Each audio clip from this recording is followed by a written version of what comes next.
یک نوبت این عذاب رو تحمل کنی. من چقدر در حق خودم بدی کردم.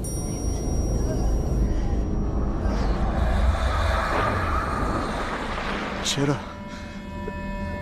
تجسم چه عمل صحیحی که ازتون سر زده؟ به خاطر داوری نابجا، قضاوت باطل، زبونی که به ناحق حکم کرد.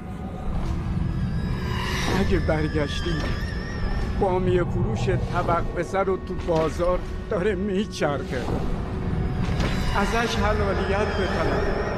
بگو نیم سکه هم مال تو بود، بگو نیم سکه هم مال تو بود. راضیش کن.